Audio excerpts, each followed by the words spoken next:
Hello and welcome to the first edition of 2021's Geeks Assembled. And we've got no new members, we've got no new likes, we've got no new fans, but we're still going.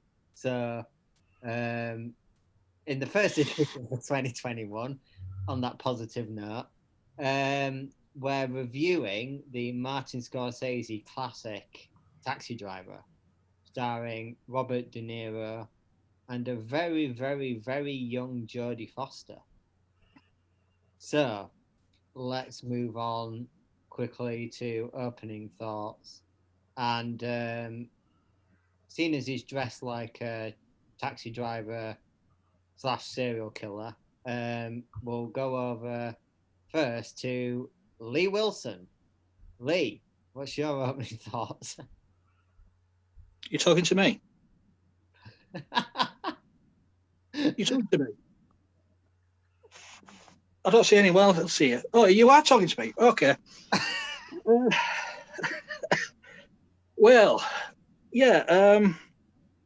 As you say, it's a cult movie now. De Niro, what a performance in this. Subtle. Is he begins out subtle, and then it's his journey into what is it? His insanity, his derangement. I don't know what really went wrong with him as he went along in the movie. He was just sick of society halfway through the movie. Yeah, it's his journey into that madness and the outcome at the end of it. It shows how fragile the human mind is in a sort of in a violent way at the end of the movie. Yeah, I mean, I hadn't seen this for God knows how many years. Luckily, I dusted it down and sat down the other night and watched it and really enjoyed it. Yes, it was 1976. The fashions are there, and it shows you that it's 1976. You've got flares, platform shoes, so that's sort of dated. But I did notice De Niro's character, Travis. All the clothes he wore, really, you could wear in any decade. It wasn't 70s. It could have he could have been dressed in the 80s, 90s. Now he just suited the era, and I don't know why. I don't know if that was. I mean, okay, it was made in 76, so I don't think they were thinking 40 years ahead. But yeah, I just noticed that. I thought that was a bit odd, but that might be just me. Yeah, and you've got Jodie Foster in this as a 13-year-old prostitute. Who else you've got in this? Harvey Keitel. I love Harvey Keitel. I think he's a brilliant actor. Who else did we have? Sybil Shepherd. Now, you don't often hear of her these days, but I always remember Sybil Shepherd from Moonlighting, of course. Yeah, it's. I think they won't be able to make a movie like this now. With the sort of message what Scorsese was getting across, because they don't take the risks these days, and this was a risky movie at the time. So yeah, it was an enjoyable watch, but it's thought provoking as well. So that's my opening thoughts. Thank you, Lee. Let's next go over to Craig and David. What's your opening thoughts? Hello. I'm just going to unmute. Yeah. Well, Martin Scorsese is brilliant. Just anything he does is great. Like Lee was saying, like the Travis character could be at any time, But there was one point where he mentioned he was a Marine, so he might have had sort of some kind of sort of issues with all that. Anybody who's been in a war and come back and tries to apply themselves to normal life, whatever that may be, is a bloody hero anyway. But I think the reason he stayed in the taxi became like he's like a microcosm, like of his world. He was filtering everybody else through that. But see him sort of like coming apart as the movie goes on, like more and more, and trying to search for a reason to be on the planet. It's almost like he didn't seem to have a reason to be. And maybe as when Jodie comes along, she sort of gives him a sort of reason to sort of like clean up not only his own thoughts, but sewer of the streets, as he says, you know. It's quite interesting that, you know. He bleached the scene. What do you think? Was the film? It was set in 1976 when they 76, filmed yeah. it. So, you know. It was a good movie. I liked the people watching aspect of this movie. Yeah. Just driving around and seeing who's out there and what's going on in the city and the clothes, and it was good. From the get-go, because I had never seen this before. I got this muddled up with Scarface for some reason, like you do. But when he was, I think when he met the girl that he was stalking in the Sybil yeah. Shepherd, yeah. I think when they went for a meal and did they go for a meal? Yeah. And he started talking, he started saying certain things, and it sort of set off alarm bells in my mind. And I was thinking, that's when I thought, this guy could just be a bit extra. But then I thought, no, major like alarm bells going off here. Like he's either, I couldn't put my finger on it, but I like the idea of it. And obviously, Scorsese's a genius. So not a sociopath. It's just like he seemed to like want to correct other people's lives. Yeah, well, yeah, leaning down that way. But maybe trying to correct other people's lives by involving himself in them and then correcting them, you know, trying to correct them. But the thing is, what gives him the sort of thing to play God, you know, of other people's lives, you know? It's like what you said, like for what he's done, it's almost given himself meaning for his existence. Yeah. Maybe it is something to do with existentialism, like the true psychopath person would probably live for. But I liked it though. That's my opening thoughts. Very good. Thank you, Craig and David. Let's next move over to Tim. Tim, what's your opening thoughts? I think it's an excellent movie. I think what's very clever is I guess what the word you're looking for is PTSD. I don't know if you would say that that's what the character suffers from, but we didn't have that term back then. And there was a lot wrong with a lot of people that came back from presumably Vietnam, which is where I guess Travis Bickle came back from. But he's not right from the start. He wants a job. He goes and he says, "I'll work whenever you want, as many hours as you want. I'll do that." You know, because he has no life basically, except going to the occasional porno movie and just living throughout the day. And he's a very interesting character, but he does get set off. It's amazing his character, his narration really much prefigures the Rorschach character in Watchmen, which would come along a few years later as a graphic novel, because he basically narrates how awful the city is and how terrible it is, and it's just all got to change, and that's what he's looking for. He's got no power. He's just one man, and he just goes slowly mad as the movie progresses. I would say also, I should point out that it has an amazing score. Bernard Herrmann's last score, I believe, because he got a dedication at the end of the film. I think he passed away after this, but it's an excellent score for this film. Very noir, and it's a bit samey throughout. It's basically the same melody, but it's a very, very good musical score. There's a story behind the scenes as well. I don't know if you guys would remember or have heard about it, but somebody was influenced by this film and tried to take out President Reagan. And he was a bit insane, and he did this on behalf of Jodie Foster in his mind. Hinckley, yeah. And correct. That kind of really upset her, and she was being stalked by this person, and she dropped out of the scene for about 4 or 5 years. She went to college, but I mean, she also laid very low and didn't have any. She kind of like went away and had a big comeback about 5 or 6 years later. I mean, went on to be an excellent director as well. But I mean, it's interesting how life was following fiction with that, in that sense, and sort of showed that there are some real lunatics out there that will do such things. But this is an excellent movie. It's one of Scorsese's best early films, although it does seem a bit dated. And I think you're right; it wouldn't be done today. If it was, it would be a lot more sympathetic and done differently. I'd seen this movie quite a bit as a young person, and because it was a regular feature on cable television in the early days of cable television, And but I'd forgotten the ending. I was surprised when I watched it back this time. It has a bit of a happy ending. They make Bickle out to be a hero of sorts for rescuing this young lady from her predicament, and it's kind of just a happy ending. I mean, she gets home to her family, and he gets um, awarded for whatever reason. And I was imagined the ending with him dying on the couch for some reason. Oh, and that one scene, that last final shootout is very sloppily done. I'm surprised because it's not blocked very well, and I'm surprised because Scorsese is really good at this kind of stuff, or at least he is now. But I mean, it was very clumsily done, and that guy just kept moaning and moaning and moaning. It was very annoying. But the guy that got his finger shot off. But I digress. Anyway, it's an excellent film. That's what I got for now. Thank you, Tim. Susan, what's your opening thoughts? Well, this was the time between.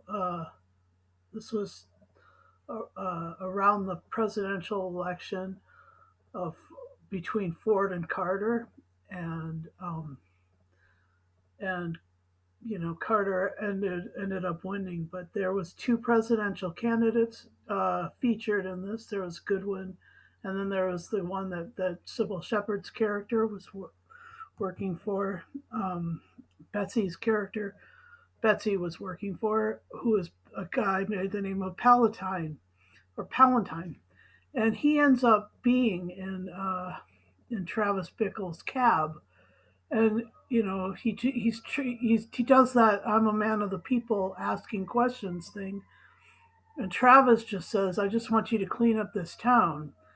And another political figure of today was really influenced by this movie, and that is Rudolph Giuliani, and he set up he set up upon the action in the '90s of trying to clean up New York City, and so it influenced more.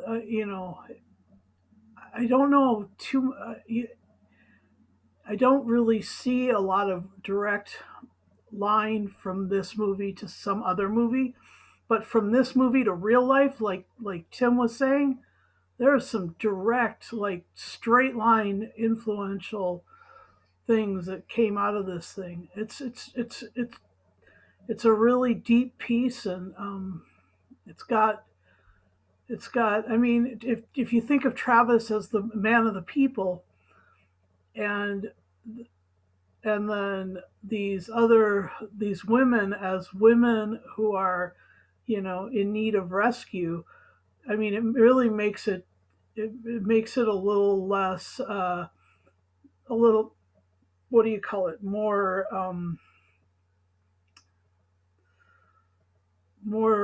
chauvinistic, I think, because the women are all disempowered, even if they are empowered. It's a really big dichotomy, and he plays well with that. And I really love Scorsese movies, and I really think that this is kind of a center point of a lot of other activities out in the real world. That's my opening thoughts. Back over to you, Connor. Thank you, Susan. Yes, and now my opening thoughts. I love Taxi Driver. It's one of my favorite films, and I think even though it was kind of in his young career, I think to take such a kind of basic premise and not one that's got a lot of kind of flair to it, and to just make it so gripping. Yeah, I think Scorsese did really well with this one, and I think only his gangster films come anywhere close to the quality of this. But that's just my personal opinion. Yeah, I think it's to do with because 1976 that was during the Vietnam War, wasn't it? Or was it just after? Vietnam ended in 1975. The final troops came home in early '76. Late Right, so 75, early 76. yeah, I think I do remember reading. I did say before the cast I didn't have any facts about it, but Paul Schrader, who is the one that kind of wrote the screenplay, but he was the one that conceived this idea more so that Scorsese just kind of directed it. He wanted to make it recent history. He wanted to make it embroiled in recent history. I guess to kind of just get the message across a bit more, and to make the idea of Travis's kind of descent into madness more threatening, because at the time when everyone was sitting in the theaters watching this film, there was thousands and thousands of American soldiers all around them, probably feeling a similar way. And it's also heavily influenced by Paul Schrader's own life, because he was suffering from chronic insomnia, and the only places open in New York City at that time of night were porn bookshops and porn theaters. So I think it's it was Paul Schrader going through a difficult time of life, trying to make sense of his own situation through Travis. And De Niro plays this character absolutely amazingly. I think it's definitely De Niro's. I think it's De Niro's best individual performance, because not only is Travis now so iconic, I just think that much like Joaquin Phoenix in Joker, it is very kind of subtle the way he descend. He doesn't kind of go all arms flailing, descent into madness. It's really subtle, and you can kind of see the barriers breaking down, the barriers of his sanity breaking down. And ironically, Joker was heavily influenced by this film. Yeah, I think it's pretty clear that Travis, even from the moment that he says, I'm a veteran, when he's kind of applying for the job of taxi driver, it's quite clear he's not a well man. And then you kind of see him engaging in his various, I'll call them vices, more so than hobbies. And you can kind of see already the stage has been set for this guy to basically lose it over the course of the film. And he kind of then learns to defend himself. He's given a gun. And I think I tried to kind of pinpoint it on this last watch, because I did watch it earlier this week. I tried to pinpoint the moment I thought Travis had kind of switched. And I think it's when Scorsese plays the passenger in the back of the cab, and he's talking quite. He's following his wife and the lover, and it's kind of. I think it's kind of reference that he's gonna harm them. He's gonna probably kill them. And I think that's the point where De Niro's Travis realizes, yeah, this city is sick as shit, and I kind of need to do something about it. And then from there, it kind of catapults into what we eventually see at the end. Can I ask you a question? Yep. I know exactly what you're saying, and I think what I was trying to figure out, what do you think the message of the movie is, though? Because I mean, it's ambiguous, isn't it? Like I said, he ends up becoming a bit of a hero for what he does, and then they have those scenes afterward where it seems almost as if the ordeal he went through and all this trouble he went and all this training he went through, and it cured him of his malaise or whatever, because it seems like he's just back to normal driving his cab, and he picks up the girl he was stalking before, And basically, she's like, "You want to have some dinner or something?" And he's just kind of like, "Yeah, I'll see you when I see you." So Well, it's just like, I mean, what do you think that means then? Because I it's think almost like, in other words, he didn't get any kind of treatment for his insanity that he was. Yeah. it's Go ahead. Scorsese and De Niro have gone down on record saying that's the proper ending. That's he came out of it and he's back cabbying again. A lot of people think differently though, and they think those scenes at the end where he's picking up Sybil Shepherd in the taxi, saying he's a bit of stiffness here, a bit of stiffness there, was all illusion. a dream thing on his dying, as he was dying on the couch.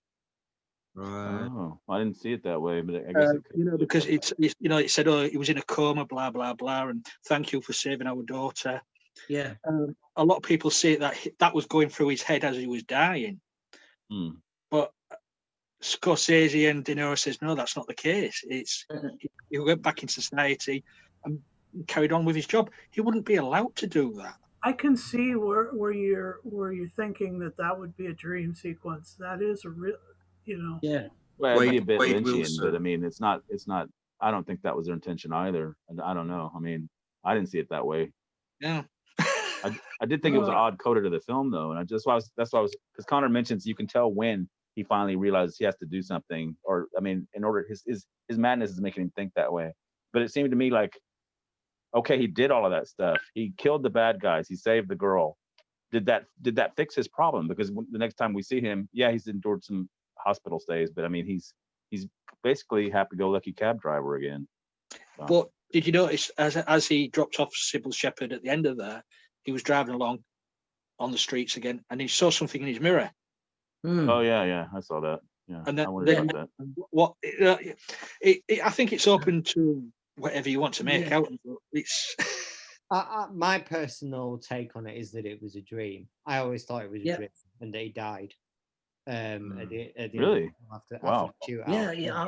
I think I agree with Connor and Lee.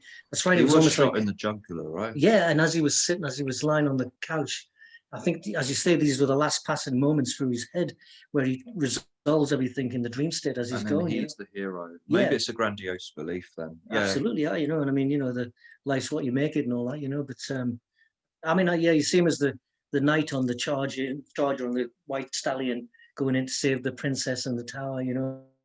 There's all these like anecdotes there, but I think I agree with Lee and Connor. Yeah, this dream state at the end, and I kind of feel sorry for him. Yeah, you do feel he's like an anti-hero. He's like Deadpool. The other possibility is real though, because he is making he's making powerful friends throughout this process. I mean, yes, he makes a couple very unpowerful people friends. Iris and her pimp and all of those people are pretty non-powerful people, but when he's meeting Palantine and Betsy is really powerful, and what's her friend's name, Tom, played by Albert Brooks. He's a really powerful dude. I mean, like these are powerful, integrated people in society, and maybe some of that, he's not as powerless as you think at the end. So.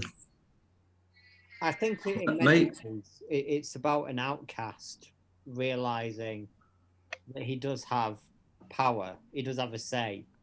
He can do something in the world. But I think, as Tim mentioned, his madness kind of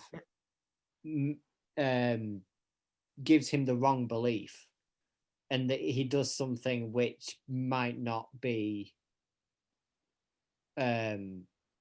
all that. Well, it'll be helpful, obviously, because he saved Iris from the pimps and the lifestyle. But much like I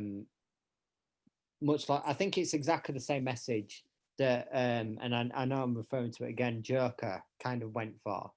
That it's a very outcast man kind of rising to a place of power. that he didn't even think possible, but it's at the cost of a normal life, really, because he's given into madness.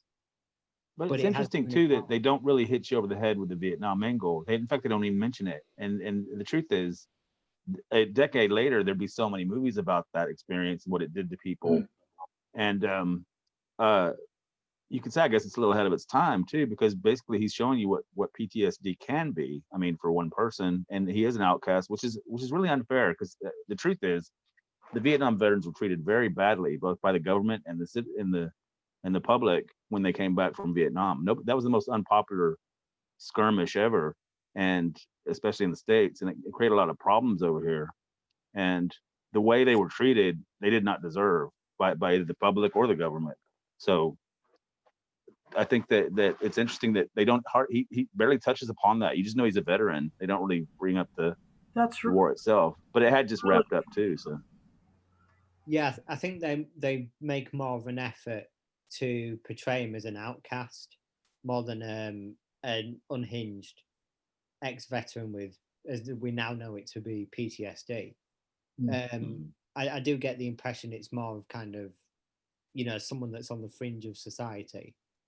And I think Susan makes a good point about, by getting involved with powerful people, he kind of does integrate himself into society and realizes that he's got power, but because he's unhinged, is a little bit mad in the head, he kind of perceives that the wrong way, and he wants to assassinate the guy he admires, actually, which is odd, very odd. And yeah, so I think it's more about an outcast gaining power than a veteran dealing with PTSD. But that's my. It would have been really, it would have been really cool if at the end he just woke up and had like an advert for the and he turns like a little business card and he hadn't even rang it yet. Yeah, that would be quite cool. But it was quite circular, because the first scenes is him looking in the mirror, and the last scene is him looking in the mirror. It's almost like he's looking into himself, into his own soul, Well, yeah, getting a bit too physical now, but maybe Yeah, and I think Paul Schrader. I remember one interview. It might have been on the DVD that I've got. He referred to Travis as, I think it was either an avenging angel or an avenger, which is basically the same thing. But he sees Travis Bickle's character, and he wrote the damn thing, so he must know. He must know, yeah. as an avenger more than anything. And I think these days with Marvel and stuff, avenging is seen as kind of a Kind of a divine thing, a noble good thing. So yes. Everyone wants to be an avenger. Really. That's true. What David was saying about the mirror. I mean, one of the most iconic moment in the whole film is done in the mirror. I mean, the center point of the thing. Pretty amazing. Yeah. You're right, it's strange, yeah. I was trying to think, it was another scene. I think K-Pax, when Kevin Spacey looks in the mirror. Just got hit with delivery. Okay, and the driver looks back at him. It's like, it's sort of like, it's almost like there's an unspoken thing said between them, How many times you see that yourself, people won't look into other people's eyes. Nobody likes looking into people's eyes, really, because it is kind of reveals something maybe they don't want to show, And now with this gagging situation with this mask and this pandemic, it's almost like cutting off part of the expression of the face, They're actually dehumanizing people even further, Anyway. No, that's an interesting insight. Did you notice there was a second Scorsese cameo in the beginning of the film, though? He's a guy sitting on a bench outside that De Niro passes, and it's not the same character he plays later. Oh, right. Yeah. I noticed that. It must have been about probably the third time I watched it. I didn't notice it the first two times. It's like Hitchcock, isn't it? Making an appearance. Oh, yeah. That's one of so he was more than just the character, the guy who's like looking in at the silhouette in the cab. Yeah, he's that was a character he plays late in the film. And then there's in the beginning of the film, as Bickle is walking down the street, you'll see a guy sitting on a bench, and that's Scorsese, but he's not wearing the suit or anything. He's just an average person on the street. Yeah. Wow. If I remember correctly, it kind of lingers on him a little bit as well, so you can kind of make Just out to give that him Scorsese's there. You know, it's Kira, you might know what it's on, Susan. Kurosawa, Dreams. You know, the Japanese director. Martin Scorsese played Van Gogh in this movie. Oh wow! I think it's Dreams. I do remember that. Yeah, 1991. I think that's how you pronounce it. Kurosawa. Kurosawa. Beg your pardon. Yeah, such a great movie. And he's playing Van Gogh in that. You know, so it's great. Again, another outsider. Absolutely. I mean, I guess we're going on to favorite moments anyway. So, I'm not sure if we really need an order because this conversation is going quite well. Yeah, we'll go with an order. We'll try to get some structure to this thing. We're keeping him from digging up dead bodies, so we'll go over to Lee first. What's your favorite moments? I mean, you dress like you want to dig up some dead bodies, to be honest with you. This is my Bickle coat.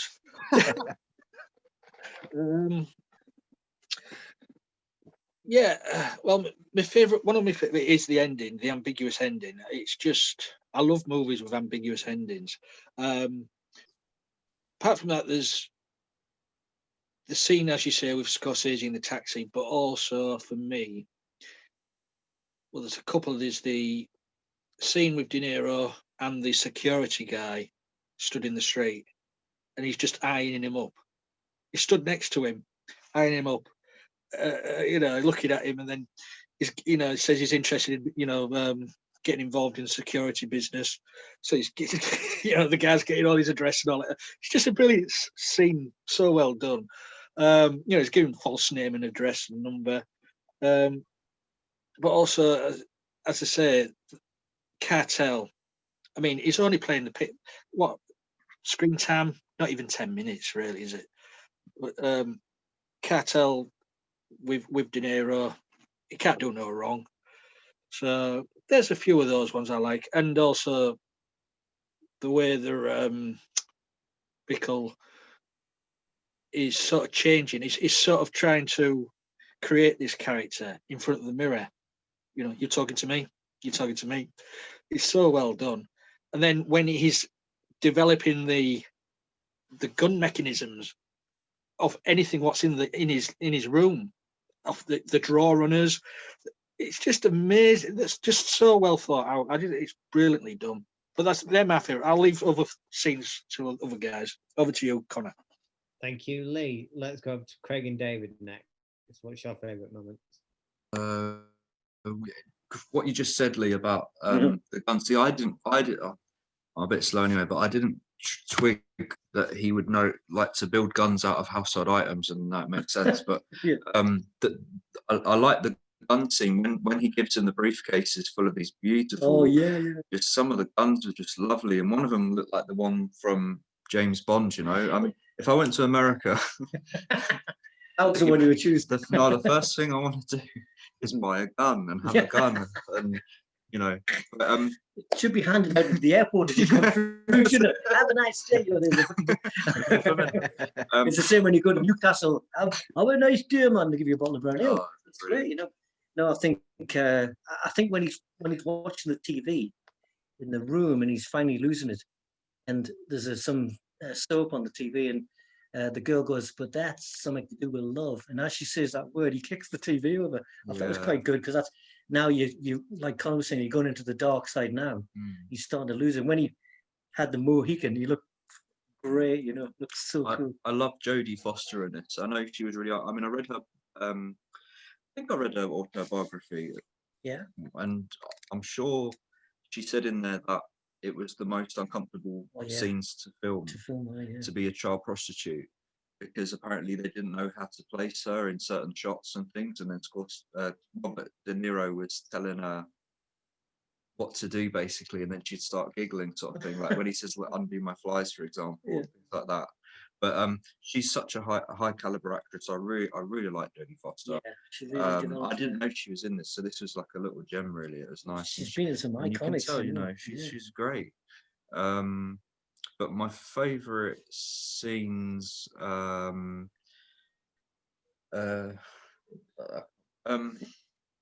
quite liked it when he was stalking the lady at the political office. And then the guy that he had beef with, he just disappeared, sort of thing. And in my head, I thought, oh, maybe he's bumping these people off, but it never seemed to go down that path, sort of thing. So, maybe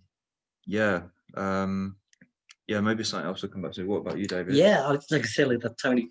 I think when he's putting guns together in the house and he's putting that arm, that thing that makes it slide out, you know, it's very Lee Van Cleef, you know, it's very sort of like the good, the bad, and the ugly.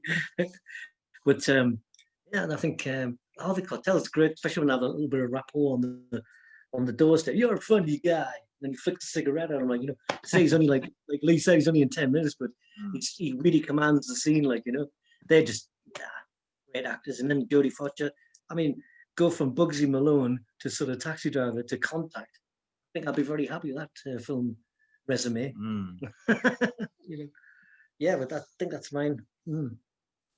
Thank you, Craig and David. We'll go over to Tim next. Tim, what's your favorite moment? Well, I was going to comment, like I said, I'd seen this many times when I was, very young, like maybe 11, 12. And one thing that struck me watching it back, while it's definitely a product of its time, and it has aged very much so. It looks very 70s, and New York City looks run down and dirty like it was back then, I guess. And but one thing that I did notice, to follow on what these gentlemen said, is the performances of the actors are really good. Jodie Foster is very young in this. She's been an actress since she was about 5, I believe, or even younger. I think she was doing commercials as a baby. But I mean, she's very mature in this, and she's playing a part that's, kind of, I guess, controversial at the time, because, should you hire somebody that young to play the part of somebody that, that's a prostitute or whatever? But she pulls it off. And this was the second time, I believe, Scorsese had used her. She was previously in his other film, Alice Doesn't Live Here Anymore. And but she's very good. I was also impressed with Sybil Shepherd, somebody who I'd never really been that impressed with. I haven't seen her in a whole lot of things, but this is an early movie for her. And she strikes you as somebody, she's not just a pretty face or a pretty girl. She strikes you as somebody who's very confident in knowing what she's doing. And she's working for this politician, and that's what she's doing the job. And this guy, who's a bit of a weirdo, keeps hitting on her, literally comes to her place of work. And, she finally says, I'll go out for you. I'll go out with you. But then when he takes her to a dirty movie, it's just too much for her. She's like, this isn't right. I mean, because she's not that kind of girl.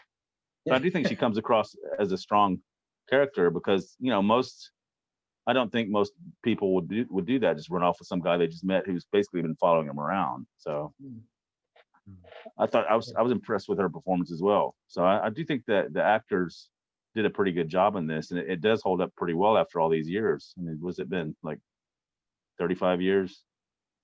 Longer, right? No, 45 years. It's a 45-year-old movie. Wow. 45. Wow. Yeah. Thank you, Tim. Susan, what's your favorite moments? Well, I'll piggyback off what Tim was just saying about Betsy. She's a powerful character, and she works for powerful people, and that's really it's a fun bit of politics, and the Ford Carter election was so hotly contested. It was actually really close, and the whole how it sort of was these political things. Like there was a political rally, and there's the personal politics of trying to save Iris, but then Bickle was also, you know, that scene that I can't remember which one of you guys had mentioned it. The scene where he's standing there talking to the security guy. Oh, that was Lee. Yeah. So in that he, there's a bunch of real politics going on, but then there's this other there's the sort of politics of being in and around politics, like law and order, and what kind of dangerous people come next to Secret Service people, and they don't even recognize that they are super dangerous people. I mean, like that sort of thing too, and the fact that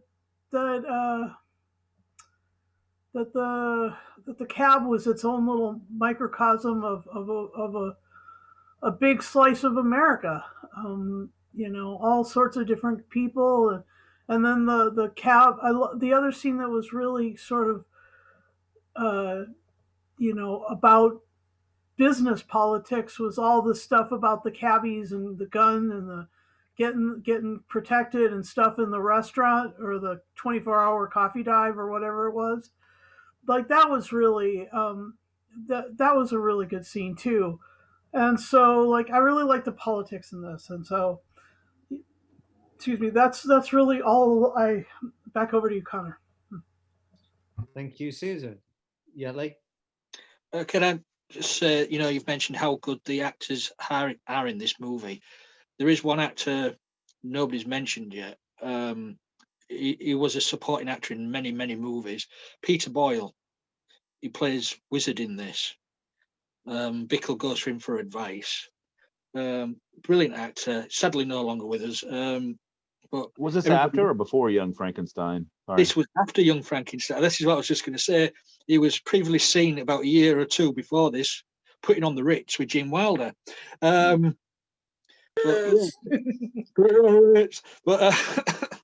yeah, Peter Boyle. He was a brilliant supporting character actor in many, many movies. It was just good to see him in this, because you don't often get credited for supporting actors, or the hard work they do, all these movies they do. But he was one of the best. I think some make a career out of doing it, and like he's one of them. But that's another thing I thought that was interesting about the direction, though. In that opening scene, him and some other character are behind a window having a big conversation about something, and it's kind of distracting because you're watching Bickle ask for the job and talk to this guy who's hiring. Meanwhile, you got this conversation going on behind this window. They're going, what are they talking about? It's like, yeah. I just thought that was an odd bit of direction, but yeah, my favorite moments. It's got to be De Niro's performance in general. To read, he's a method actor. Anyone that knows De Niro's career, and I think he was filming a movie. I can't remember the name of the movie in Italy. And every weekend when he wasn't shooting that film in Italy, he'd fly back to the USA, New York, and he acquired a taxi license. So he learned to get into the character of Travis Bickle. He learned how to drive a taxi. He took fares and everything like that. He worked as basically a taxi driver on weekends. Was it? Yeah. To prep for the movie, and that's the sort of dedication. I don't know if he does it these days. Because I wonder how many tips he got that every time he's doing what it. the heck did he do to get ready for the gangster movies then? I want to know. You opened up a huge kettle of fish there, Bob. I want to know what he did to get ready for Meet the Fockers, personally. But... No, but he's definitely one of the most dedicated actors. You remember what he went through to do Raging Bull? I mean, he literally put on all that weight just to play a few scenes as an older and fat Jake LaMotta, and he didn't have to do that. I mean, but he did. Yeah, He exactly. played the devil, didn't he? And He did indeed. Angel Heart. Is that what it's called? Yeah, that's a great Yeah. movie. Excellent. I haven't seen it for a long time, but it's so cool. And he says, they never see me coming. That was his line. Okay, right. It's with, I think Keanu Reeves is in it. No, well. Mickey Rourke. I think. Mickey Rourke. Yeah, Oh. Mickey. Great movie. You know, when he eats the egg, he says some societies see the egg as a soul. He eats the egg in front of him. His soul's already been taken. You know, he's just playing with him. You know. Great. But you're right. It's about sort of dedication. Like, you know, he was eating like hamburgers every day to sort of beef up for that part in Raging Bull. Like Connor said, he's like the Marlon Brando school. He's a proper actor, proper method actor. He actually becomes the part. It's not just something I'll just do this, and you know, he really goes into it, like, you know. And sometimes it's probably hard to come out of that sort of trance-like state, you know. In the sense, you know, like Bela Lugosi used to put himself into a trance to say, you know, to play the part of Dracula, you know.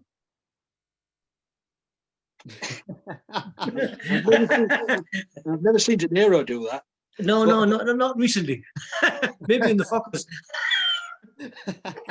I think we're going about method acting. He is one of the finest method actors.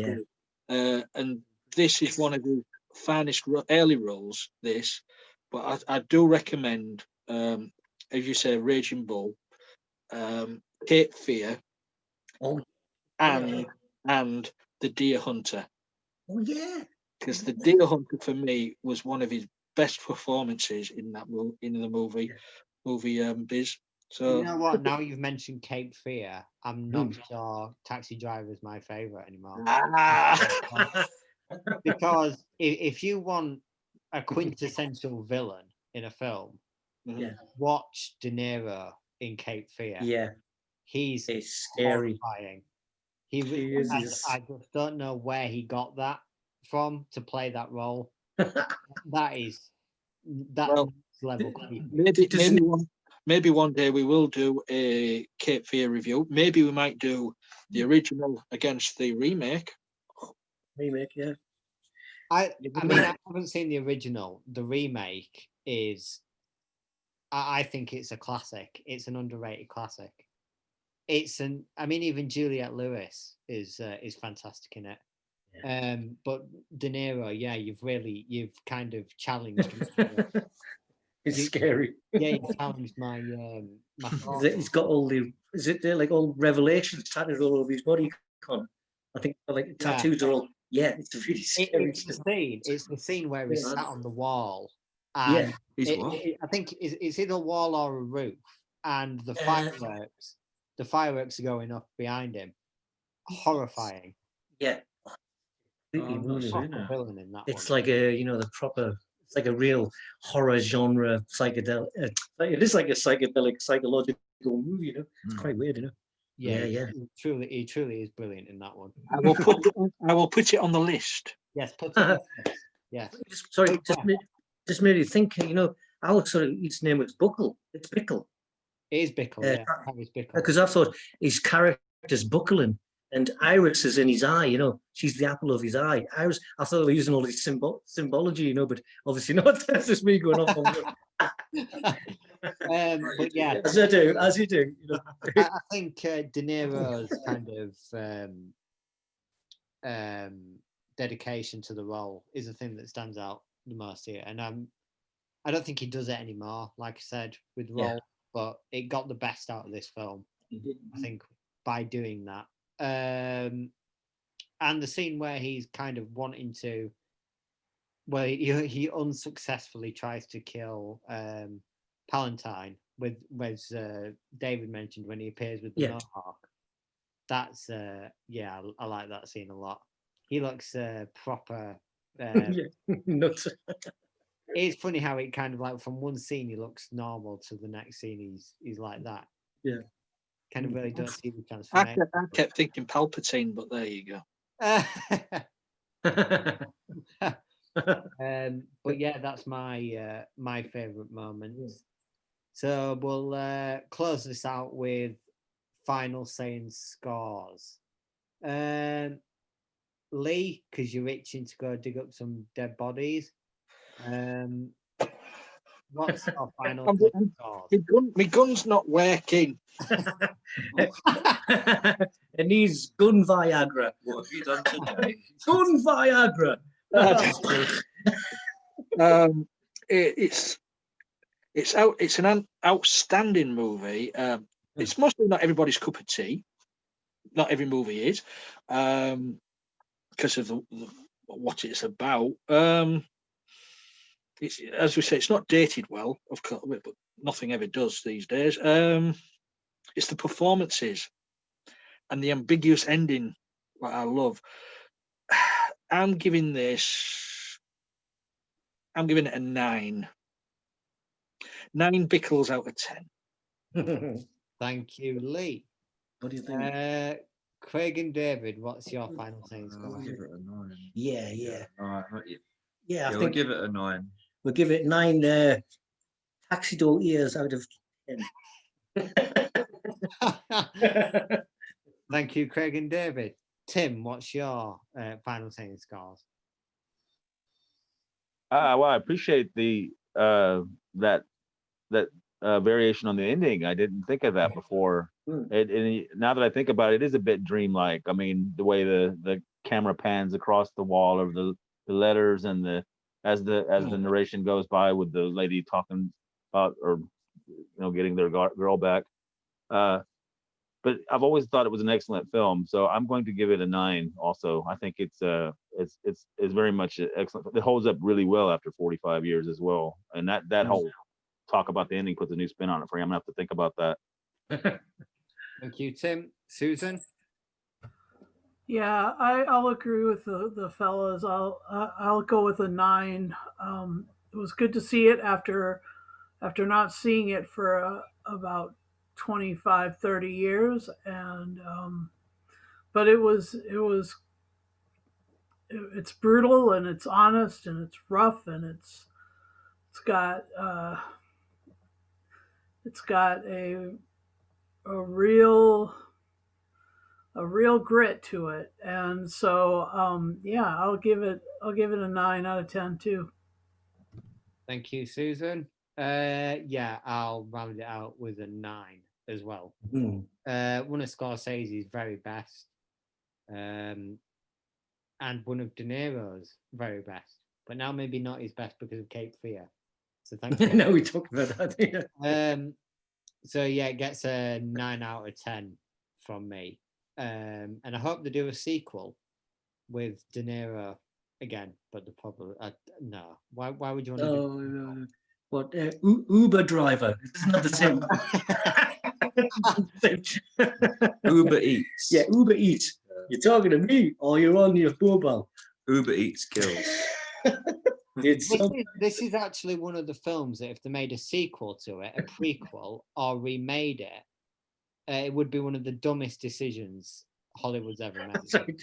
Stephen King did one, but it was A Killer Taxi. Actually. No, that's Christine. That's Christine.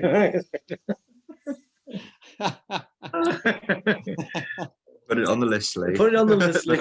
I'm only joking. There was a horrible movie made in the 80s called You Talking to Me, and I actually saw this in the theater on a date, and it was like this movie is so bad. It was just so bad. It was about these I don't even remember it was that bad. That's all they kept saying throughout the movie. You talking to me? You talking to me? YouTube that later. So I guess that's it for our Taxi Driver review. I did forget to mention, I also love how Scorsese films the New York landscape with all the lights and stuff. And if I remember correctly, you're talking about that dream sequence at the end. Well, what's any of us suppose is a dream sequence. Yeah. There's a lot of lights in it, like flashing different colored lights, isn't there? And I think that also adds to the kind of mysteriousness of the scene and makes it seem like it's a dream sequence as well. There's something quite dreamy about that. Well, you remember there's a lot of imagery of the car going in slow motion and the smoke all around it. That there's a lot of that too. That's very dreamlike. Yeah. So that's all I have to say. So we'll wrap this one up. I'd like to thank all these guys for joining me to review Taxi Driver. Make sure to like, subscribe, hit the bell for notifications. If you want to join in any of the casts, message Lee. I'm sure we'll be able to get you on at some point. Just not when he's digging up dead bodies, as he's clearly dressed to do at the moment, bizarrely. Or drive You must know what it's like, seeing as you're one of them.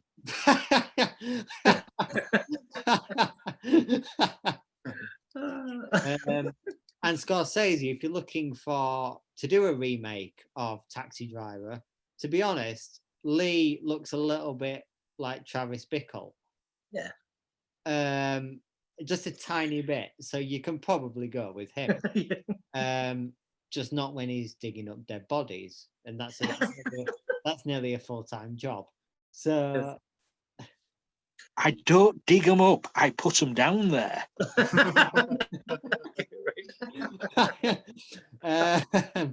So yeah, thanks for joining us, and I'm sure we'll see you next time.